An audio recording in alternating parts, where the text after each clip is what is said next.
लाटेच्या बुडवलं आणि असं बघितलं तर तो फेकतो आहे तो मोठ्याला लागेल. आता शिष्यांना वाटलं काय सांगतात बर का. तर आचार्य काय म्हणे ती लाट ओसरली तर म्हणे की एवढं सगळं ज्ञान आहे सागरा एवढं आणि आपल्याकडे केवढं आहे हे भर.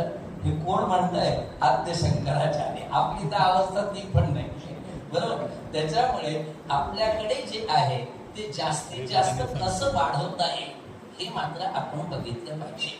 आमचे गुरुजी ज्यांच्याकडे मी गुरुकुलात राहून वेदाचं आणि शास्त्राचं अध्ययन केलं ते नेहमी असं सांगायचे की अरे गुरुजी कितीही जरी समर्थ असले तरी ते शिष्याला किती टक्के ज्ञान देतात 25%. बरोबर की म्हणजे बाकीचे 75% ज्ञान तुम्हाला वेगळं परत मिळवायचंय. त्याचे पुन्हा टप्पे सांगितलेले की किती टक्के ज्ञान तुम्हाला कसं कसं प्राप्त करायचंय आणि सगळ्यात शेवटचा टप्पा जीवनातल्या अनुभवाने तुम्ही काय शिकताय हे फार महत्वाचं असतं. लक्षात घ्या. आपण ज्योतिषी झालो म्हणजे आपण कोणाच्याही पत्रिका बघू शकतो. आपण काही ब्रह्मदेव आहे का जो सृष्टीचा निर्माता आहे. कोणाच्याही आयुष्याबद्दल बोलण्याचा आपल्याला काही अधिकार आहे का नाही. पण तरी देखील आपण बोलतो का तर तो आमचा अभ्यास आहे म्हणून बरोबर. पण त्या बोलण्यासाठी म्हणून आपल्यालाही त्या समोरच्या व्यक्तीचे दोष लागतच असतात हे कधीही लक्षात घ्या. मग त्या दोषांचं जर निरसन व्हावं असं जर वाटत असेल तर पहिल्यांदा आपली साधना उपासना पक्की असली पाहिजे हे कधी पण लक्षात ठेवा. आणि खास करून जी ज्योतिषी मंडळी त्यांनी तर लक्षातच ठेवायचं. आपण काय करतो वाटते तेवढे तोडगे देतच राहतो. जो येईल त्याला तोडगा जो येईल त्याला तोडगा कुठे देतो बाबा. पहिल्यांदा तुझ्याकडे काय आहे जो येतो त्याला चेक फाडताय तुम्ही आणि आपल्याकडेच काही नाही बॅलन्स तर ते सगळे बाउन्स होतील हे लक्षात घ्या. म्हणून आपला दिलेला चेक कधीही बाउन्स होता कामा नये असं जर वाटत असेल तर आपले देखील तेवढंच त्याच्यामध्ये बँकेत आपलं असलं पाहिजे की नाही. मग ते कशाच्या रूपात साधनेच्या रूपामध्ये उपासनेच्या रूपामध्ये. पहा त्या ब्रह्मदेवाने 84 लक्ष योनी निर्माण केल्या. भरपूर सगळ्या किडामुंगी पासून ते वृक्षांपासून सगळे सजीवच आहे बरोबर. जेवढे सजीव आहे ते सगळेच ब्रह्मदेवांनी निर्माण केले हे तर मान्य आहे तुम्हाला. पण हेही तितकंच खरं की कुठल्या पद्धतीने हे सगळे निर्माण झाल्यानंतर केवळ त्याच्यातला एकच मास्टरपीस निघाला 84 लक्ष योनींमध्ये आणि तो म्हणजे मनुष्य. हे लक्षात घ्या. आपण ब्रह्मदेवांचे मास्टरपीस आहोत. त्याचं कारण असं की ज्या वेळेला कल्प बदलल्यानंतर जसं मन्वंतर बदललं तर ब्रह्मदेवांच्या शरीराचे मधोमध 2 भाग झाले. त्यांच्या उजव्या भागातून एक पुरुष निर्माण झाला आणि डाव्या भागातून एक स्त्री निर्माण झाली बरोबर. म्हणून स्त्रीला आपण काय म्हणतो अर्धांगी म्हणतो की का तर ब्रह्मदेवांच्या अर्ध्या शरीरातून ती निर्माण झालेली आहे हे सगळ्यात महत्वाचं. दुसरी गोष्ट स्त्रियांना काय म्हणतो आपण पत्नीला वामांगी. ब्रह्मदेवांच्या वाम भागातून ती निर्माण झालेली आहे. तिसरी ब्रह्मदेवांच्या उजव्या भागातून कोण निर्माण झालं पुरुष निर्माण झाला. मेंदू कुठे माहिती उजव्या बाजूला आणि हृदय कुठे माहिती डाव्या बाजूला. एक दिल से आणि दुसरे दिमाग से. त्याच्यामुळे ज्या घरामध्ये पुरुष मंडळी निर्णय घेतात ते घर उत्तम राहतं टिकतं कारण ते बुद्धीने घेतात ते मेंदूने घेतात. मेंदू पुरुषांकडे महिलांकडे काय आहे दिल से बरोबर की. म्हणून महिलांना हार्ट अटॅक फार क्वचित होतात बरोबर की.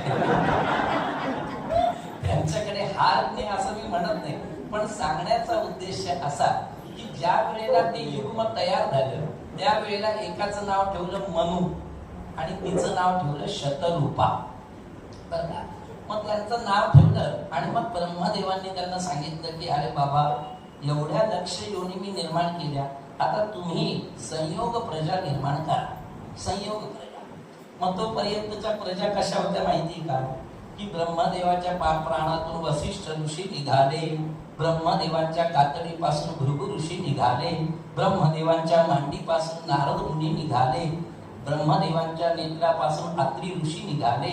हे 10 प्रकारचे ऋषी सगळे ब्रह्मदेवांपासून निघाले. त्यांच्या हृदयापासून त्यांच्या छातीपासून धर्म निघाला त्यांच्या पाठीपासून अधर्म निघाला, त्यांच्या खालच्या ओठापासून लोभ निघाला. म्हणून ज्या स्त्रीचे खालचे ओठ जाड समजायचं ती लोभी. आता बघू ना काहीच्या तिच्या ओठात. आता कित्येक स्त्रिया तर लगे ओठ दाबायला लागल्या. माझी नाही बाई तशी. हे सगळं ब्रह्मदेवांच्या कडून निर्माण झालं. पण तोपर्यंत संयोग प्रजा नव्हती. संयोग प्रजा म्हणजे काय माहिती? दोघांचं मिलन, तिसऱ्याचा जन्म, याला म्हणायचं संयोग प्रजा. लक्षात आलं? मग ती संयोग प्रजा जी आहे ती निर्माण करण्याचं काम कोणाला सोपवलं? मनु आणि शक. त्यावेळेला मनुनी 4 प्रश्न विचारले ब्रह्मदेवाला की आम्ही जायचं कुठे, जायचं काय, खानपानाचे नियम काय, उपासना पद्धती काय आणि आमचं अंतिम ध्येय काय. बरं का? तर ब्रह्मदेव चक्रावून गेले की आतापर्यंत एवढ्या लाख योनी निर्माण केल्या, कोणी मला प्रतिप्रश्न नाही विचारला. याने मला प्रतिप्रश्न विचारला म्हणजे हा माझा मास्टर पीस आहे. पण असा हा मास्टर पीस मनुष्य आता ब्लास्टर झालाय. का? नाना प्रकारचे विषय विकार आहेत, नाना प्रकारचे व्यसनाधीनता आहे. आणि संतांनी तर असं देखील म्हटलंय, काय म्हटलंय की मनुष्यत्वम, पहिल्यांदा तर आम्हाला मनुष्यत्व मिळू द्या आणि मग त्याच्या पुढचा टप्पा येतो तो मुमुक्षत्वम. बरं, आता संत संश्रया याच्यावरून त्या गोष्टी आपल्याला मिळतात. म्हणजेच काय की आधी आम्हाला मनुष्य तर होऊ द्या. तुम्ही म्हणाल मनुष्य व्हायला वेगळं काय लागतं? हात पाय डोळे कान नाक सगळं काही आहे मनुष्य? नाही, हा आकार मनुष्याचा आहे. वागतोय आम्ही जनावरांपेक्षा भयानक. बरोबर की? त्याच्यामुळे आपलं वर्तन कसं असलं पाहिजे याची काही नियमावली, मनुष्यत्वाची जी लक्षणं आहेत ती मात्र आपल्यामध्ये असली पाहिजे, तर ते मनुष्यत्वम. आणि जो एकदा मनुष्य तयार झाला की मग त्याला अधिकार आहे पुढचा कोणता? मुमुक्षत्वम. मग आता मला मोक्ष अपेक्षित आहे, मला मुक्ती हवी आहे. हे मुक्ती हवी आहे हे म्हणण्याचा अधिकार सुद्धा मनुष्यालाच आहे. जनावरांना आहे का? किडा मुंगीला आहे का? त्यांना तर माहीतही नाही बिचारे. ते या सृष्टीमध्ये येतात, खातात पितात आणि झाले की जातात. त्यांना हे माहितीच नाही की आपल्याला बनवणारा तो भगवंत कोण आहे, तो जगदीश कोण आहे, या जगाला बनवणारा हे त्यांना माहित नाही. याचं ज्ञान केवळ मनुष्याला. पण मग मनुष्याचं अंतिम ध्येय काय, असा जर आपण विचार केला तर अंतिम ध्येय काय? तो डिस्टिंक्शन मध्ये आला पाहिजे, तो बोर्डात आला पाहिजे, त्याला उत्तम नोकरी लागली पाहिजे, त्याला भरपूर चांगलं पॅकेज मिळालं पाहिजे, त्याला उत्तम जोडीदार मिळाले पाहिजे, त्याला 4 वर्षात 2 पोरं झाले पाहिजे, पुढे संसारामध्ये तो रमला पाहिजे, म्हातारा झाल्यानंतर नातवंडांना त्यांनी खेळवायला पाहिजे, झालं आयुष्य संपलं. काय केलं? परवाच्या दिवशी एक व्यक्ती माझ्याकडे आली, म्हणे गुरुजी मी तर कधी जगलोच नाही. म्हटलं 77 वर्षाचे तुम्ही म्हणे जगलो नाही ना.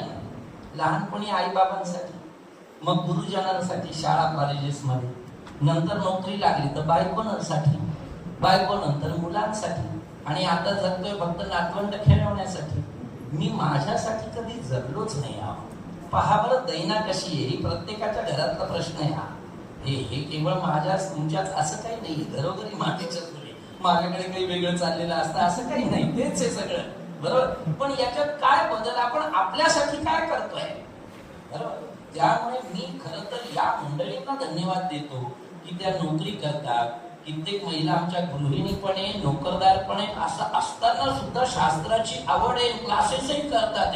किती विशेष, लक्षात घ्या.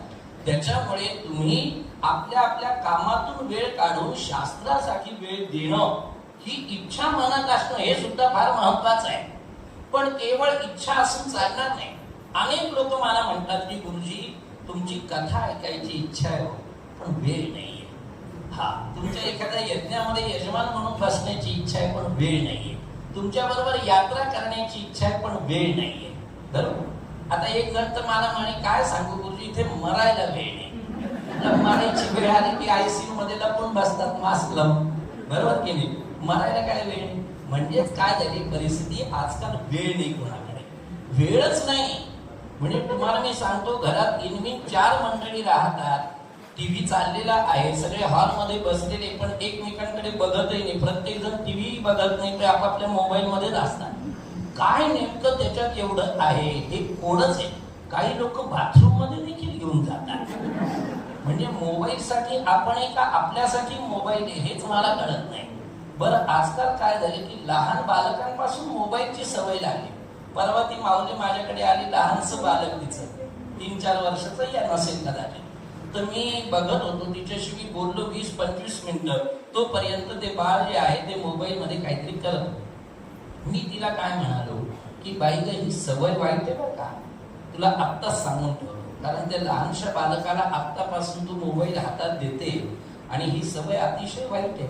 म्हणे गुरुजी, जर मोबाईल नसता दिला तर त्यांनी तुमचं ऑफिस डोक्यावर घेतलं असतं, आपल्याला बोलूच दिलं नसतं. म्हटलं हा काय मार्ग आहे का म्हणून, की त्यांनी शांत राहण्यासाठी त्याच्या हातात मोबाईल देऊन द्यायचा, तो काहीतरी खेळतोय का बघतोय का काय करतोय, ठीक काही करतोय. पण ही जी सवय आहे त्या कोण लावतोय, आपणच लावतोय की नाही लहान बालकांना. कशासाठी? एवढं आवश्यक कधी नव्हतंच. म्हणजे ज्या वेळेला मोबाईल नव्हते ना तेव्हाही आपली कामं चालत नव्हती. असं कुठे गरजेचं आहे की नाही मोबाईल आल्यापासून मात्र फार कामं तुम्ही करायला लागले, भरपूर पैसा मिळवायला लागले, असं काही झालं नाही. कारण आम्ही काय म्हणतो माहिती का, पूर्वदत्तेषु या विद्या पूर्वदत्तेषु या धनम पूर्वदत्तेषु या भार्या अग्रे धावती धावती. हा, म्हणजे जे याच्यात आहे ना तेवढीच विद्या मिळेल. आता मी माझ्या आयुष्यामध्ये 4 गुरुजी केले बरं का. ते 4ही गुरुजी जे आहे जगप्रसिद्ध, म्हणजे भारतात तर प्रसिद्ध. त्याच्यामध्ये एक गुरुजी जे होते ते कर्मकांड मार्तंड एकनाथ शास्त्री दीक्षित शौच, त्यांना नाथा गुरुजी म्हणायचे. ज्यांच्या घरात मी बालपणापासून 8व्या वर्षापासून राहून शिकलो, त्यांनी माझ्यासारख्या दगडाला आकार दिला. मग दुसरे गुरुजी आमचे होते श्रौताचार्य नारायण शास्त्री भानोसे. त्यांच्याकडे 6 महिन्यापर्यंत रोज सकाळी 6 वाजता जायचं, पोथी उघडायची, झालेले अध्याय खणाठण म्हणायचे. सगळे अध्याय म्हणून झाले 1.5 तास की परत त्यांनी सांगायचं झालं का, हो झालं, चला निघा या उद्या. असे 6 महिने एक अक्षर नाही शिकवलं, पण मी इतका चिकट की त्यांच्या लक्षात आलं की हा काही मला सोडत नाही. मग 6 महिन्यानंतर त्यांनी शिकवायला सुरुवात केली, हे महत्वाचं. तर दुसरे आमचे ते गुरुजी, तिसरे गुरुजी आमचे लक्ष्मीकांतजी दीक्षित, त्यांच्याकडे मी साहित्य म्हणायचो. अथ प्रजानामदीप प्रभाते छाया प्रतिग्राहित गंधमाल्याम वनाय पीत प्रतिबद्ध वत्साम यशोधनोधेन मुषेर मुमोच. अगदी रघुवंश गडगड गडगड माझ्याकडून तुम्ही म्हणून घ्या.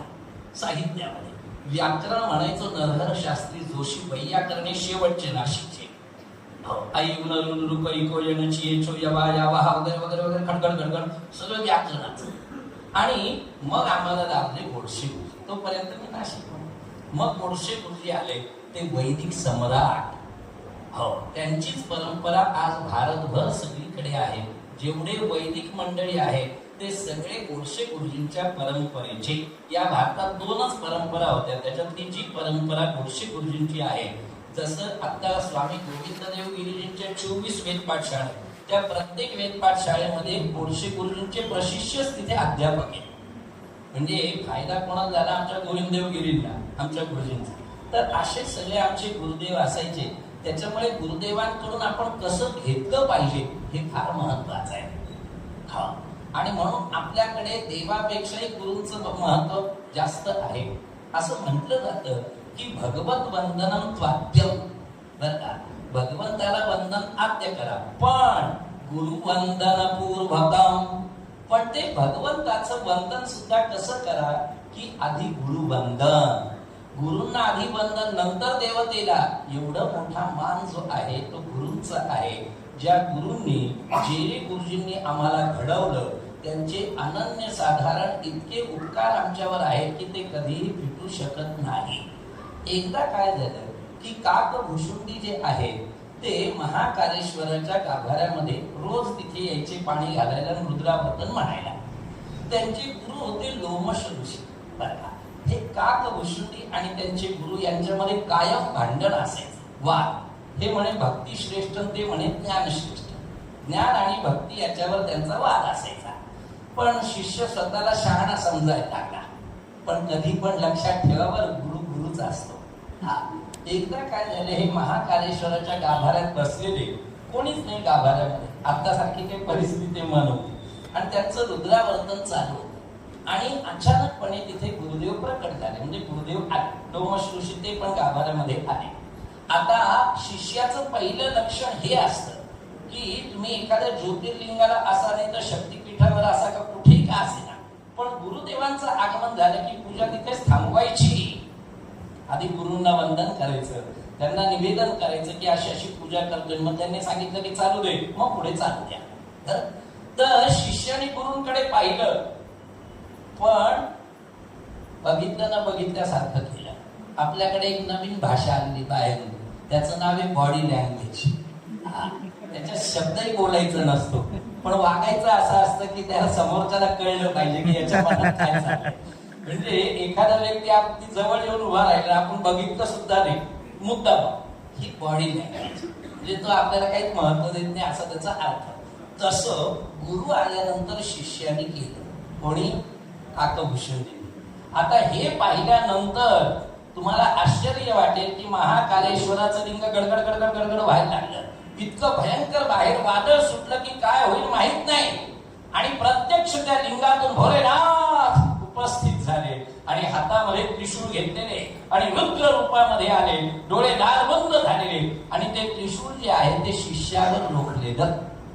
आता ते शिष्याला मारतील त्यावेळेला गुरूंच्या धारा सुरू झाल्या आणि त्यांनी भोलेनाथांचं एक स्तुती म्हटली. नमामि शमीशान निर्वाण रूपम विभुं व्यापकं ब्रह्म वेदस्वरूपं निजं निर्गुणं निर्विकल्पं निरीहं चिदाकाशमाकाश वासं भजेहं. असे 8 श्लोक म्हणतात, त्याला रुद्राष्टक म्हणतात. रुद्राष्टक. आणि भोलेनाथांना प्रार्थना केली की शिक्षक असाच त्याला माफ करा, त्याला शिक्षा देऊ नका. भोलेनाथांनी सांगितले आणि माझा अपराध केला असता माफ, माझा अपराध केला असता तर माफ, पण माझ्या समोर एका गुरूंचा अपमान जर त्यांनी केलाय तर याला शिक्षा होणारच. खूप सगळे प्रयत्न झाले, शिष्याला कळाला आता प्रत्यक्ष भोलेनाथच उपस्थित झाले, त्याच्यामुळे दंड होणारच. आणि शेवटी भोलेनाथांनी सांगितलं की याला युगानुयुगा पुन्हा पुन्हा जन्म घ्यावे लागतील, याला मुक्ती मिळणार नाही, असा शाप दिला भोलेनाथांनी. हे कोण कशाचं लक्षण आहे? गुरुदेव. म्हणून मी जे म्हटलं ना की पूर्वदत्तेषु या विद्या, जेवढी विद्या आपल्या नशिबात आहे, गुरु कितीही करा ना तुम्ही, कितीही करा, पण जेवढी विद्या तुमच्या नशिबात आहे तेवढीच मिळणार आहे. आणि पूर्वदत्तेषु या धनम, धनासाठी कितीही आटापिटा उतार येता काही करा, जेवढं मिळायचंय आणि जेव्हा मिळायचंय तेव्हा आणि तेवढंच मिळणार हे लक्षात घ्या. आणि पूर्वदत्तेषु या भार्या, 27 स्थळं पाहिले, 27 स्थळं पाहिले मुलींची, आणि शेवटी शेजारच्याच वाड्यातल्या मुलीबरोबर लग्न केलं. तर लोक नाव ठेवायला लागले की बाबा रे इथं शेजारच्याच घरात राहते, मग आधीच करायला काय झालं, कशाला एवढा बघत बसता गावभरच्या पुरी. म्हणजेच काय, जे नशिबात आहे तीच व्यक्ती आपली जीवनसाथी होते. त्याच्यामुळे जे आहे ते मिळणारच आहे, पण मात्र ते मिळवण्यासाठी कर्म मात्र आपल्याला करावं लागेल. म्हणून 4 स्टेप मध्ये आपलं आयुष्य, 4 स्टेप. पहिली स्टेप आहे ती म्हणजे कर्म.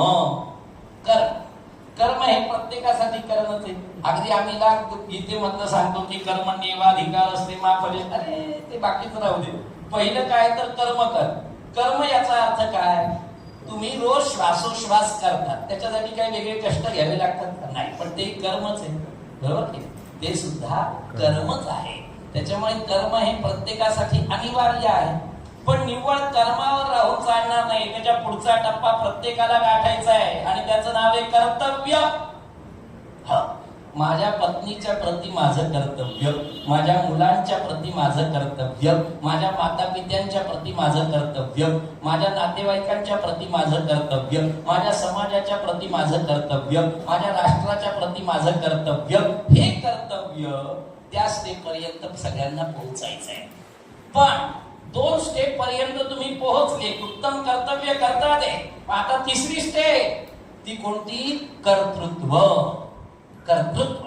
हा, तुम्ही विचार करा की ज्या छोट्याशा गावामध्ये फक्त प्राथमिक शाळा आहे, अशा छोट्याशा गावातला एक मुलगा तिथलं प्राथमिक शिक्षण घेतो, बाहेरच्या गावी जातो, हायस्कूलचं शिक्षण घेतो, राजधानीमध्ये जातो, तिथे घेतो, देशाच्या राजधानीत जातो, असं करत करत या देशाचा राष्ट्रपती होतो, भारतरत्न होतो, ज्यांचं नाव आहे डॉक्टर APJ अब्दुल कलाम.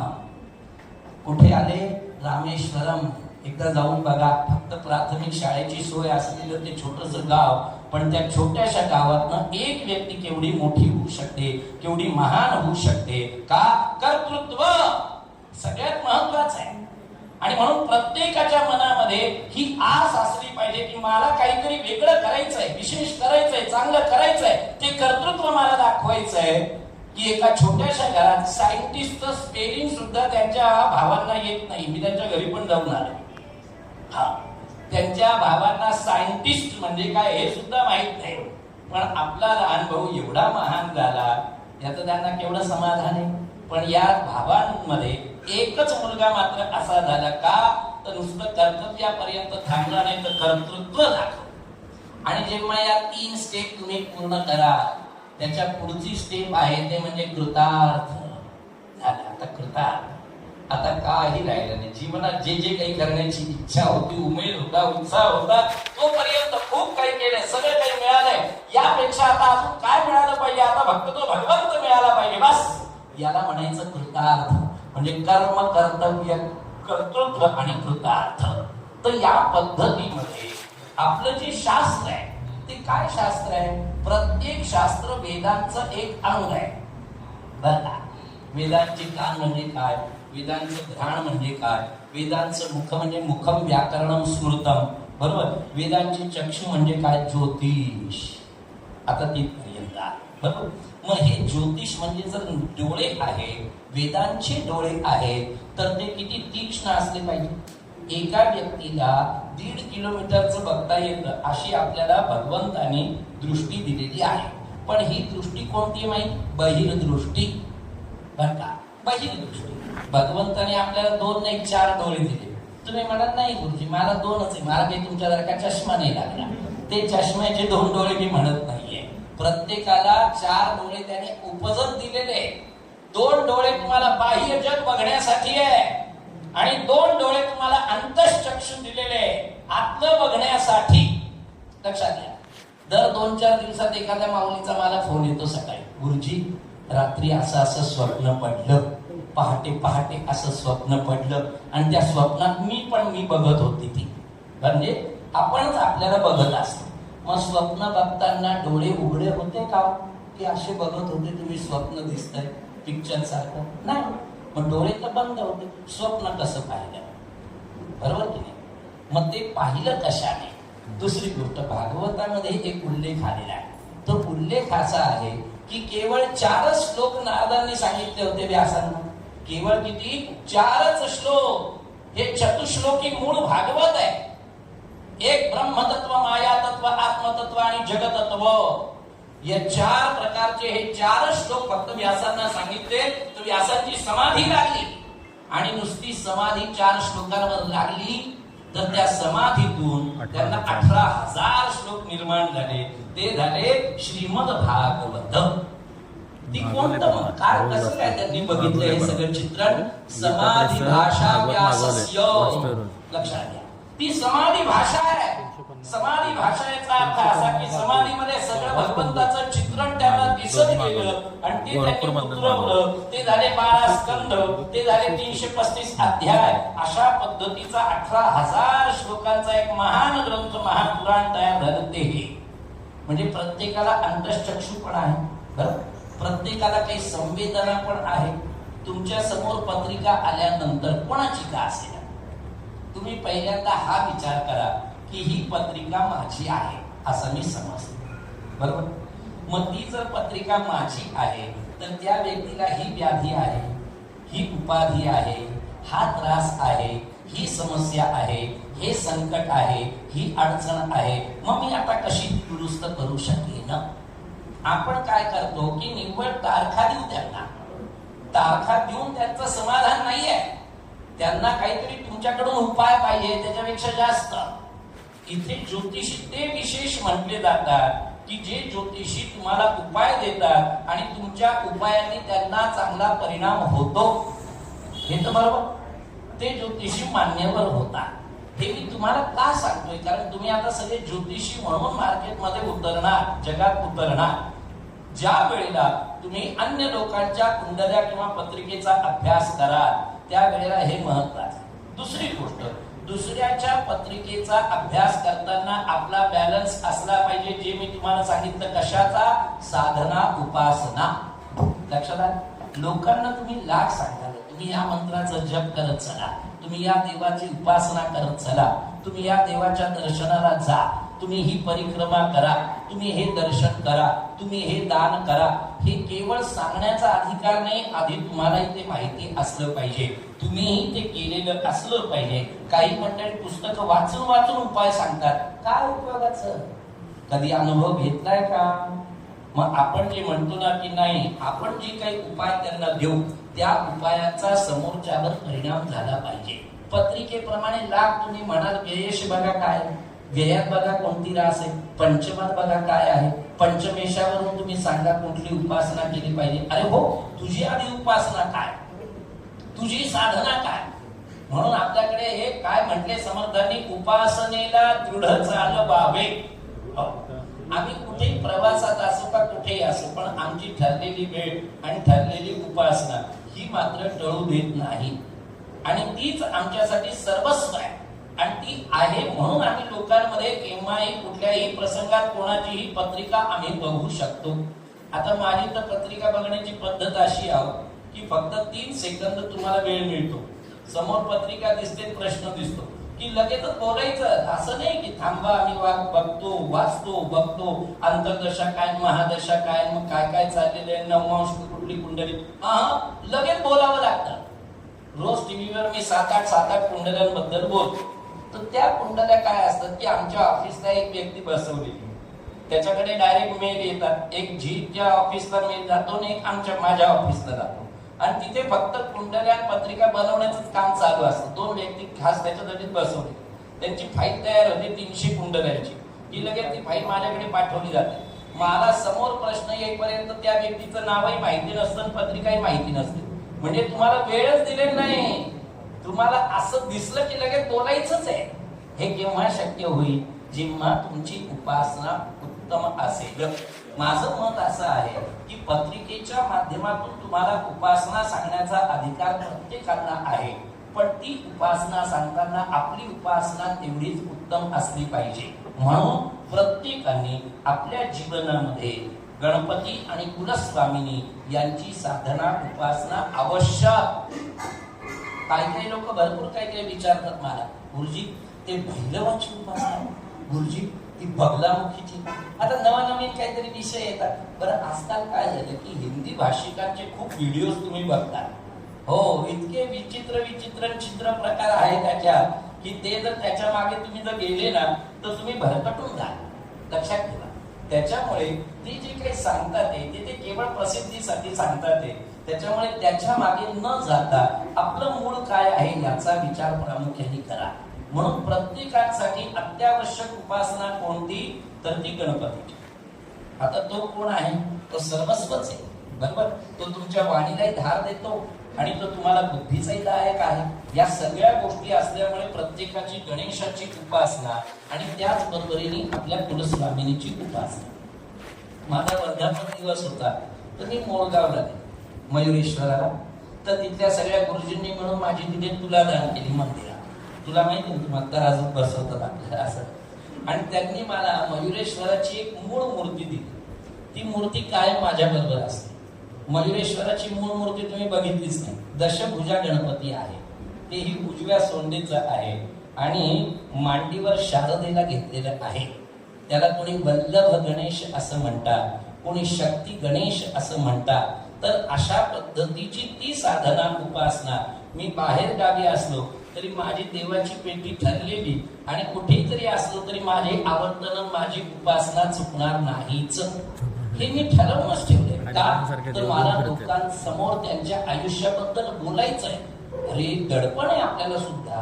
केवळ अभ्यास आहे म्हणून बोलून चालणार नाही आहे, तर त्यांना त्याचे परिणाम दिसायला पाहिजे. याच्यासाठी मात्र आपली उपासना साधना ही अत्यंत गरजेची.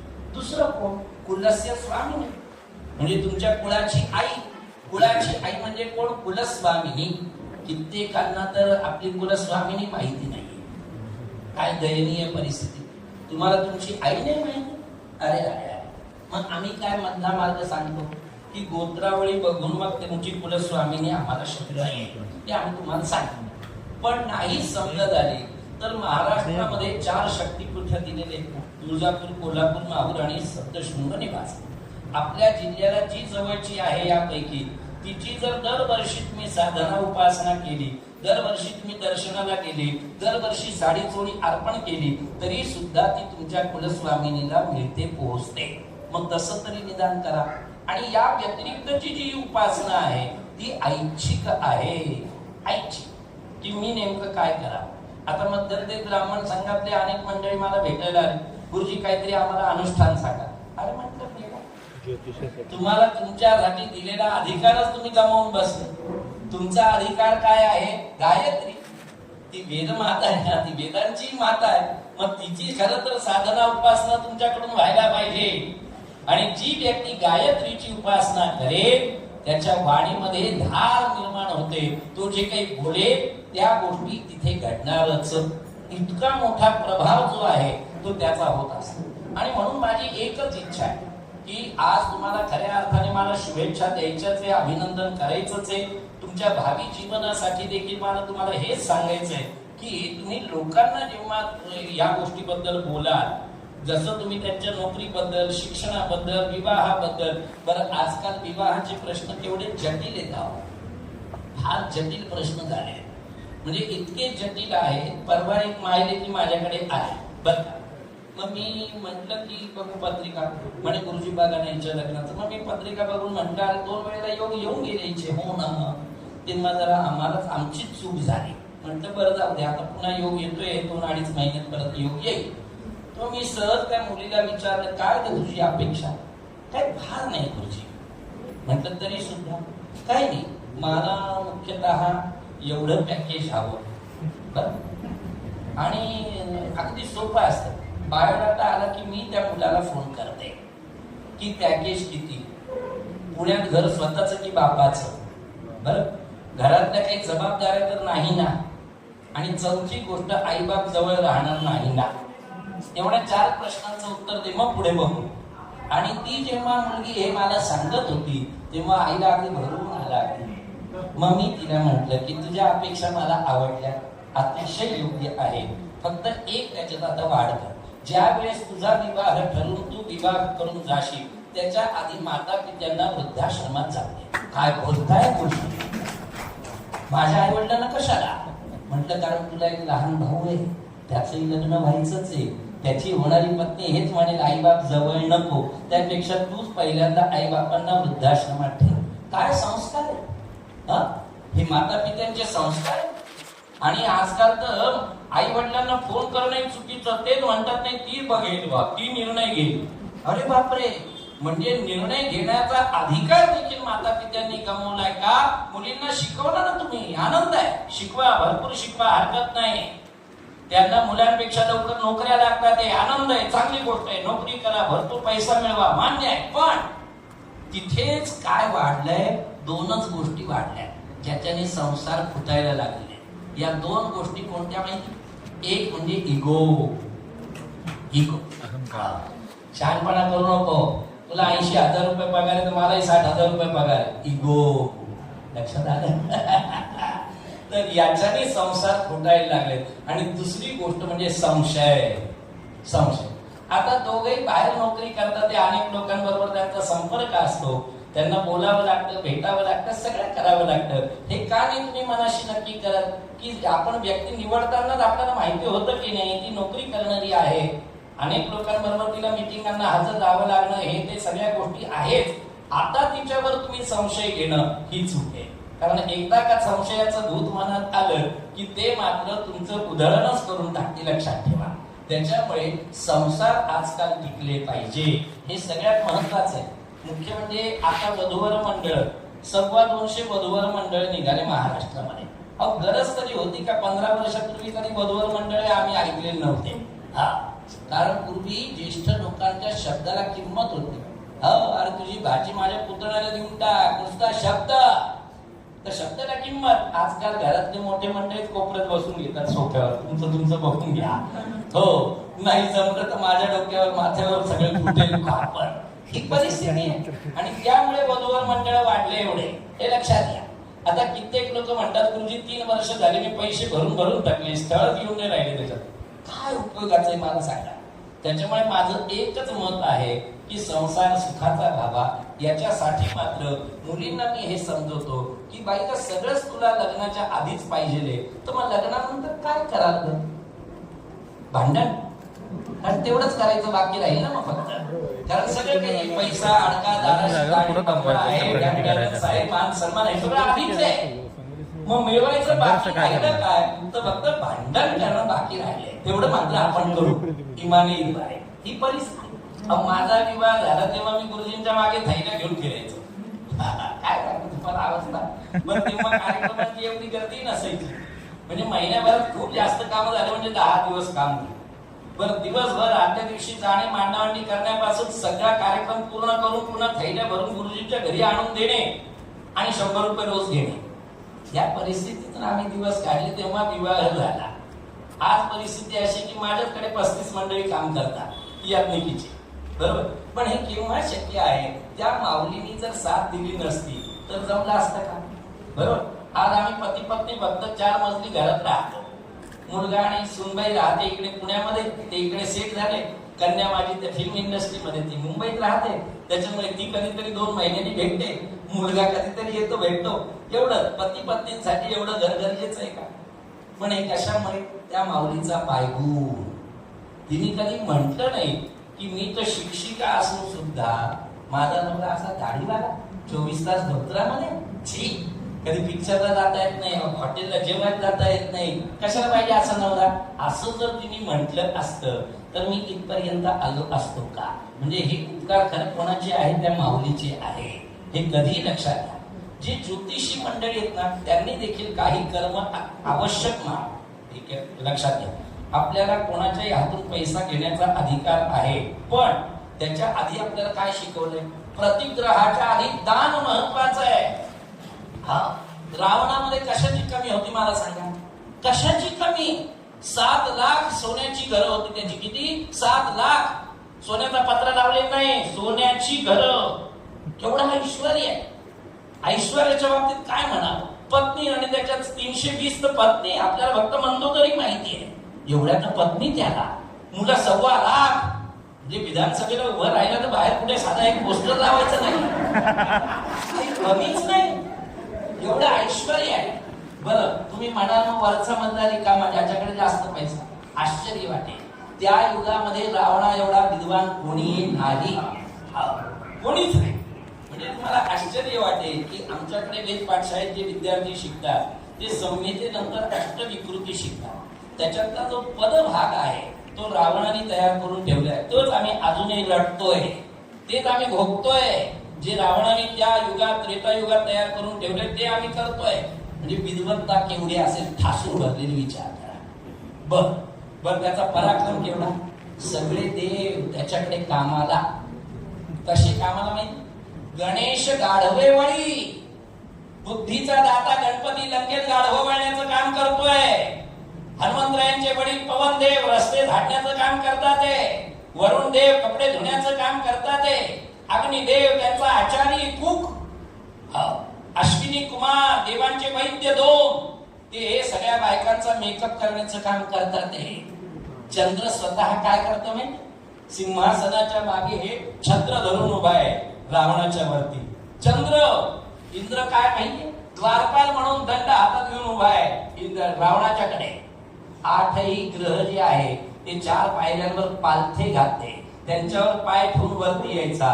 सिंहासनाखाली शनीला पालथ घातलंय, त्याच्यावर सिंहासन ठेवायचंय आणि मग बसायचा.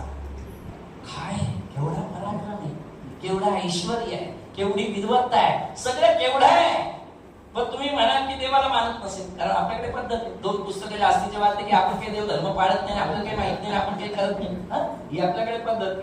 आश्चर्य वाटते. रावणाचं पहाटे ब्रह्ममुहूर्तावर स्नान झालं की त्याच्या पूजेची तयारी करायला 14 मंडळी नेमलेली. रावण एकदा पूजेला बसला, सोहळा नेसून की 7 तास रोज पूजा आणि हवन. त्याचे पूजेला सुरुवात व्हायच्या वेळेस ब्रह्मलोकातून ब्रह्मदेव यायचे आणि वेद स्वाध्याय करून जायचे. त्याची पूजा आटोपल्यानंतर कैलासाधिपती भोलेनाथ यायचे. एकाने झाली का पूजा, हो झाली, मग आणि झेंडेवर बेल फुलं अर्पण करायची, भोलेनाथ जायचे. केवढा बाप रे. मग तुम्ही म्हणाल तर आयुष्य कमी मिळाल त्याला. आयुष्य किती मिळाल माहिती? अरे ब्रह्मदेवांचा पंटू येतो, 14 चौकडीचं आयुष्य मिळालंय त्याला. एक चौकडी म्हणजे सत्ययुग, त्रेतायुग, द्वापर युग, कलियुग, असं असे 14 वेळेला 4 युग फिरतील तोपर्यंत रावण आहेच. मग गेला का? हे की गेला का? त्याला कारण 3. नंबर 1, अहंकाराचं दुसरं नाव रावण आहे. अहंकाराचं दुसरं नाव रावण आहे. दुसरं रावण ब्राह्मण आहे, बरोबर. तो ब्रह्मदेवांच्या पोटी जन्माला आलेला आहे, म्हणजे त्यांचा पंतूच आहे. तर तो ब्राह्मणाच्या सगळ्या गोष्टी तो करतोय, पण ब्राह्मणाचे जे षटकर्म सांगितले ते पाळतो. म्हणजेच काय? अध्ययन, अध्यापन, यजन, याचन, दान, प्रतिग्रह, बरोबर. या 6 गोष्टी ब्राह्मणाला आवश्यक. ब्राह्मणाला फक्त कोणाकडूनही दक्षिणा घेण्याचा अधिकार नाही, बरं. आधी दान देतही आलं पाहिजे, तेव्हा त्याला घेण्याचा अधिकार आहे. रावणाकडे कशाची कमी होती, पण त्याने त्याच्या आयुष्यामध्ये कधी 5 जणांच्या अंगठीचं सुवर्णदान तरी केले का? कधी कोणाला? कधीच नाही. कधी दानच नाही घडलं. हा दुसरा दोष त्याचा. आणि रावणाचा तिसरा आणि सगळ्यात महत्वाचा दोष शक्तीचा अपमान.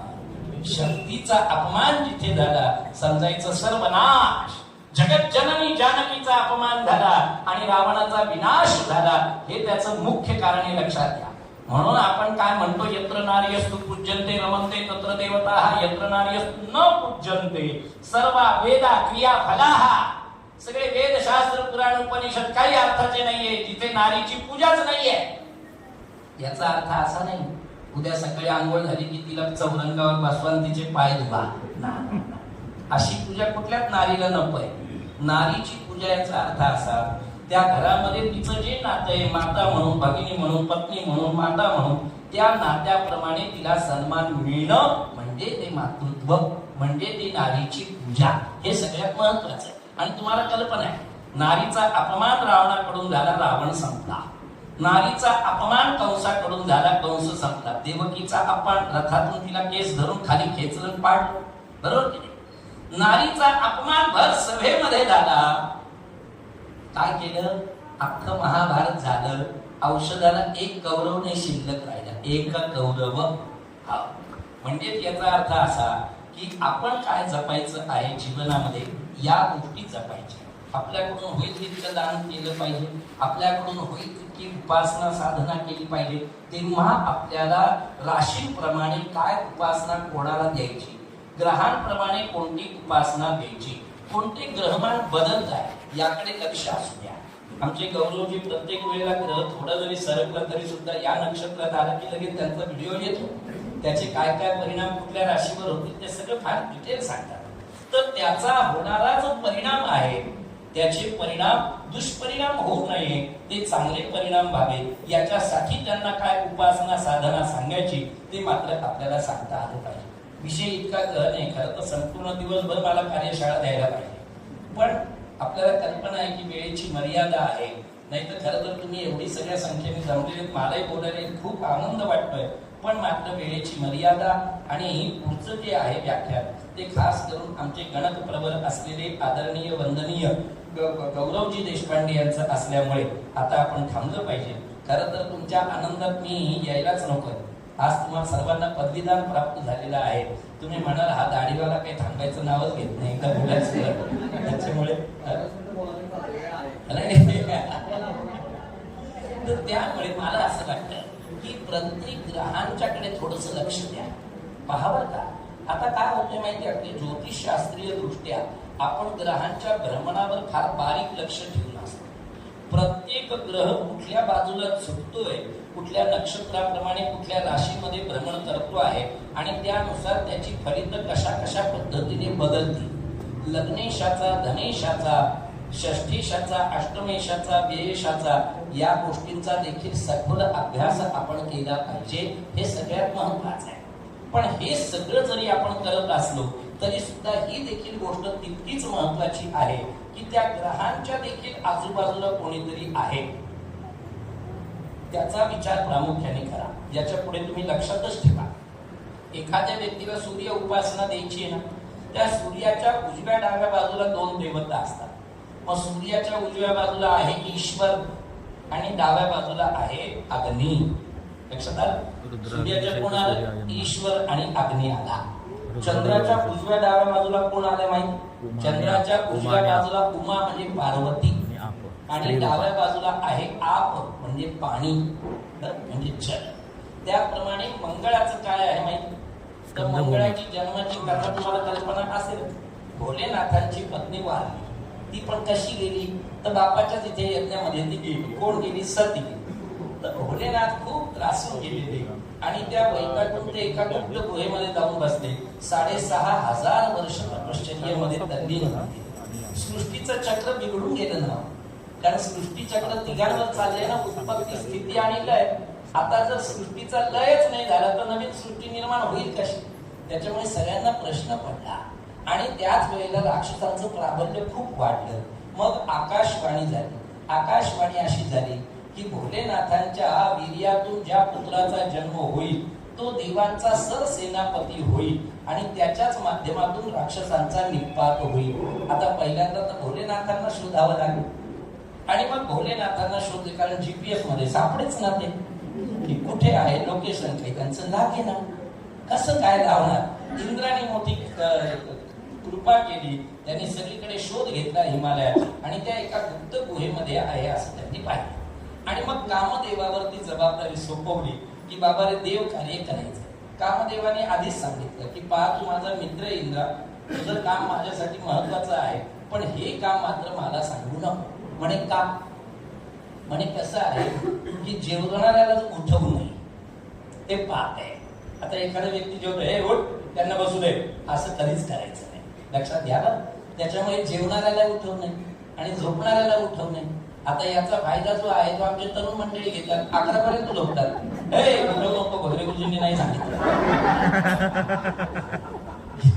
मी वेगळ्या उद्देशाने बोलतो, हे त्यांच्या फायद्याचं बघतात, बरोबर. तर अशा दोन व्यक्तींना उठवू नये. तर कामदेव काय म्हणे की अहो, हे जेवतही नाही झोपतही नाही, पण ते समाधी दे ना.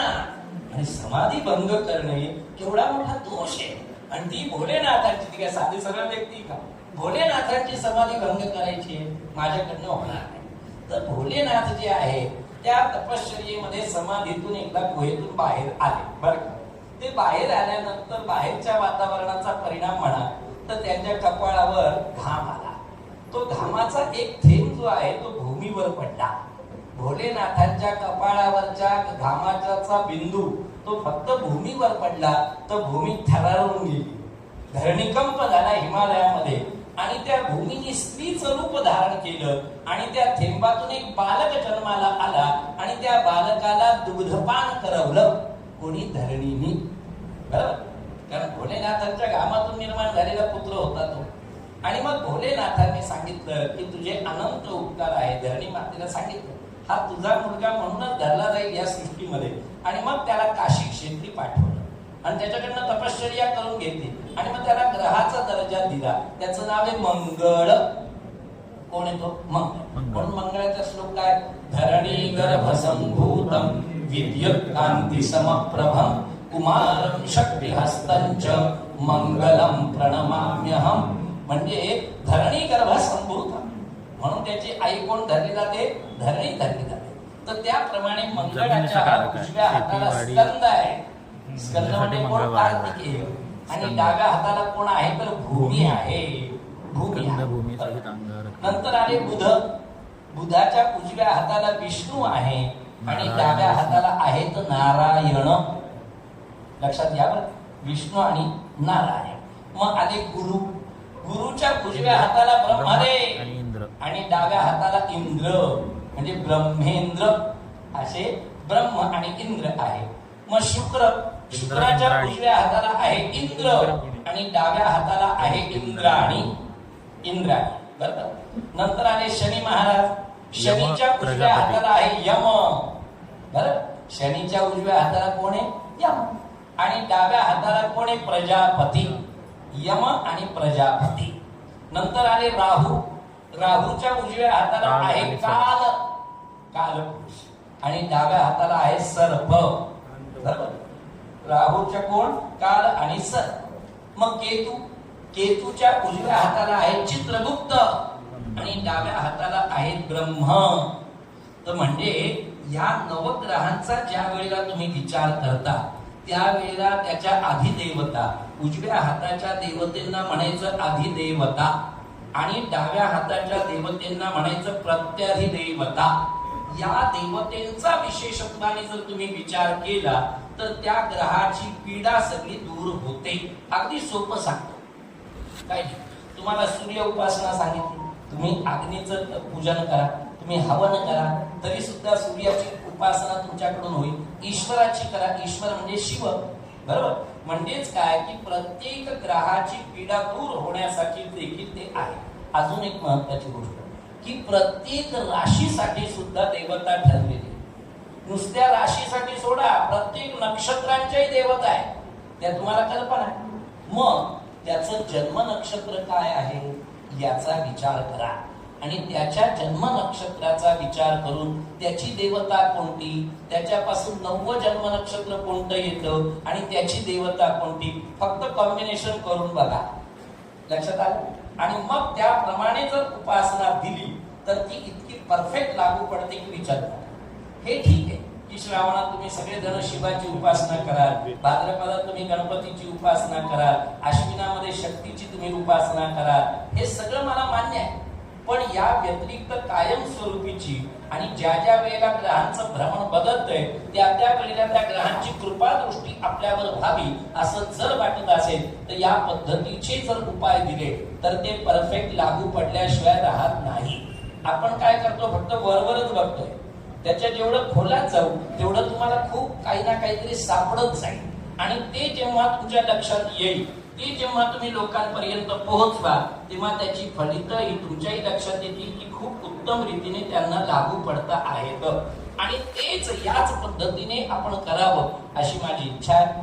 आणि म्हणून आज तुम्ही मला या ठिकाणी बोलवलं, खास करून अनिरुद्धचे मी मनापासून धन्यवाद देतो की त्यांनी काय नेमकं पाठत बघितलं, गाडीवाल्याला बोलवावं अशी त्याला इच्छा झाली, मला माहित नाही. त्याचं कारण असं आहे की गेल्या 2 वर्षांपासून मी आता ज्योतिष संमेलनांना जाणं बंद करण्याचं कारण वेगळं.